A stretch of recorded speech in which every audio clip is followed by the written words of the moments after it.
18h15 et vous écoutez le grand journal du soir sur Europe 1. Dans l'actualité, Wendy Bouchard, l'annonce du ministre de l'Intérieur. Christophe Castaner demande le retrait immédiat d'une grenade lacrymogène contestée. On en parlait il y a un instant dans le journal avec Alain Acco. Il s'agit de la Gli F4, régulièrement accusée de provoquer de graves blessures chez les manifestants. Bonsoir Denis Jacob. Bonsoir Wendy Bouchard. Vous êtes monsieur secrétaire général du syndicat Alternative Police. Quand vos hommes ont-ils utilisé pour la dernière fois ce type de grenade ? Oh là là, ça remonte déjà à plusieurs mois. Nous avions un stock qui a été épuisé et on est un peu étonné de cette annonce aujourd'hui du ministre, alors que les Gli F4 ne sont plus utilisées déjà depuis un moment et qu'elles sont en cours de remplacement par ce qu'on appelle la GM2L. C'est un nouveau type de grenade. Et donc on s'interroge pourquoi une telle annonce aujourd'hui, alors qu'on fait face à certaines polémiques concernant quelques interventions de police. Ça donne un mauvais signal, à mon avis.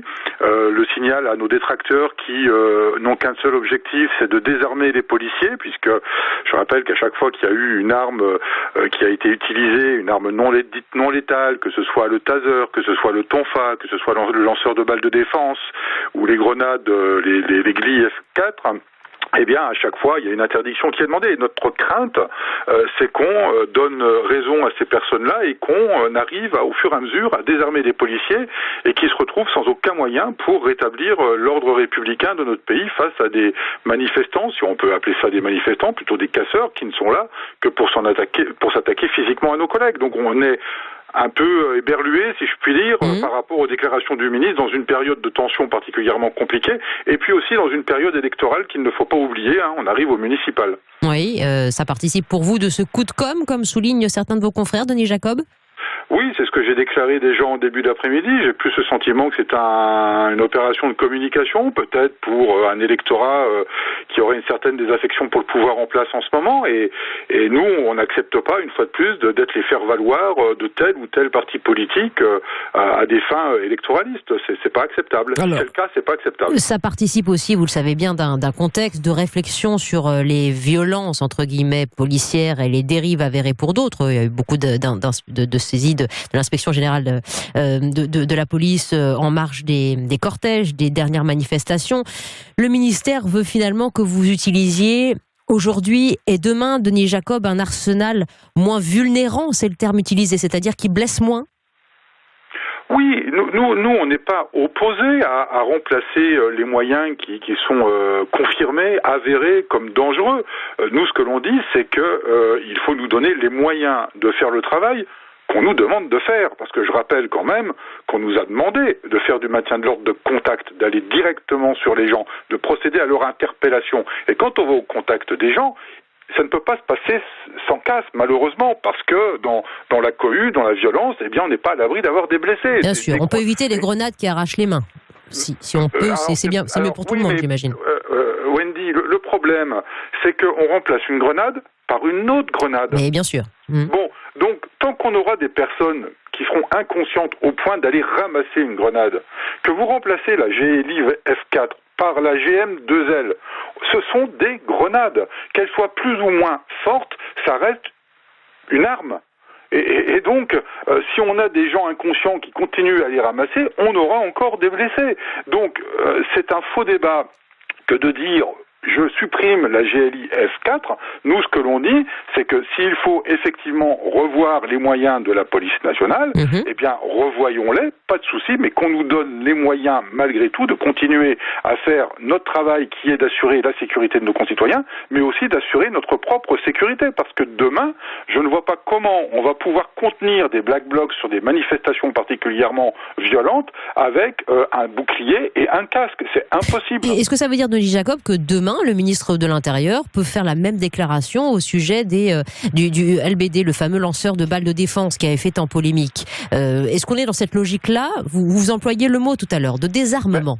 En tous les cas, si le ministre n'est pas dans cette logique-là, l'annonce qu'il a fait aujourd'hui sera une logique pour ceux qui veulent nous désarmer. C'est évident. Parce qu'on va jouer sur cet exemple pour dire, ben voilà, le lanceur de balles de défense, lui aussi a fait des blessés, donc il faut le retirer. Et puis, les collègues qui ont utilisé un tonfa en intervention, c'est une matraque en forme de L, ou de thé, eh bien on va dire il faut retirer le tonfa. Et puis quand on aura malheureusement, parce que personne se réjouit d'avoir des blessés ou des tués, mais qui peut croire qu'un policier va travailler pour tuer quelqu'un? Mais quand on a eu des cas dans le passé avec l'utilisation du taser, où on avait des personnes notamment qui avaient des problèmes cardiaques et dont on ne savait pas et qui sont décédées, on va nous dire il faut interdire le taser. Mais à ce moment-là, il n'y a plus de police et certaines personnes cherchent à ce qu'il n'y ait plus de police en France. Denis Jacob, vous êtes secrétaire général du syndicat Alternative Police. Vous disiez tout à l'heure, c'est pas une annonce qui tombe par hasard. On est à 2 mois des élections municipales. C'est une annonce qui s'inscrit aussi dans le futur schéma national du maintien de l'ordre qui est attendu dans les prochaines semaines. Pendant 8 mois, beaucoup d'experts ont travaillé sur le sujet. Qu'est-ce que vous attendez de cette nouvelle philosophie? Est-ce que vous en concevez déjà les lignes du côté de l'exécutif et du côté des partis que vous représentez, police et forces de l'ordre? Alors vous savez, mon organisation syndicale est la première organisation syndicale à avoir demandé depuis les manifestations contre la loi El Khomri, c'est-à-dire en 2007, il y a 4 ans maintenant, de revoir la doctrine de maintien de l'ordre en France parce que on était dans un nouveau schéma de confrontation sur les manifestations. On avait une confrontation de contact. Vous aviez anticipé les derniers combats. Complètement. Mais nous, on n'est pas dans une démarche de dire il faut aller systématiquement au contact et puis avoir des situations de confrontation. On est dans une démarche de désescalade. Nous, c'est ce que l'on dit. Et c'est qu'avant d'intervenir, avant d'aller au contact pour interpeller les casseurs, il faut déjà que vis-à-vis des manifestants en général, on ait une démarche pédagogique d'information claire, nette et précise pour leur informer qu'en cas de problème, eh bien, il peut y avoir des charges de la police et que après, c'est au risque et péril des manifestants qui auraient été préalablement prévenus. Et pour l'arsenal, pour l'arsenal, qu'est-ce que ça change dans cette logique? Ça change que, par exemple, en Allemagne, vous avez le principe de véhicules sonores et lumineux qui permet de donner des consignes claires, audibles aux manifestants qui sont là uniquement de manière pacifique et pour porter des revendications légitimes, d'être informés qu'à un moment donné, s'il y a des violences, on est susceptible d'intervenir et quand on va intervenir, que la population qui n'est pas dans cette violence, elle soit bien informée que la police va intervenir pour procéder à des interpellations avec tous les risques que ça engendre et donc de les inviter à partir, ce qu'on n'a pas aujourd'hui. Ça, c'est la première chose. Ensuite, on avait préconisé, il y a maintenant plus d'1 an, au début des manifestations des Gilets jaunes, en novembre 2018, on avait dit qu'il fallait donner en dotation des policiers de manière individuelle des traceurs chimiques, ce qui existe un peu dans les établissements pour repérer les éléments les plus agressifs ou casseurs, etc. Et qui permettrait de marquer de manière indélébile et invisible pendant plusieurs semaines certains individus qui commettent des exactions et qui, dans le cadre d'une procédure judiciaire a posteriori des faits, pourraient être identifiés parce que c'est un produit qu'on pourrait reconnaître sur la peau au moyen d'un détecteur. Et ça, pour finir, vous ne l'avez pas obtenu ? Écoutez, ça a été potentiellement mis à l'étude, en expérimentation. On ne sait pas si ça était réellement été fait, si ça a été probant. Enfin, on n'est pas informé, comme d'ailleurs à ce jour, on n'est pas informé de la nouvelle doctrine de maintien de l'ordre. Elle devait sortir en juin 2019. On est fin janvier et on n'a toujours rien. Merci Denis Jacob. En tout cas, pour vos éclairages sur ce sujet, vous qui êtes secrétaire général du syndicat Alternative Police en direct et sur Europe 1.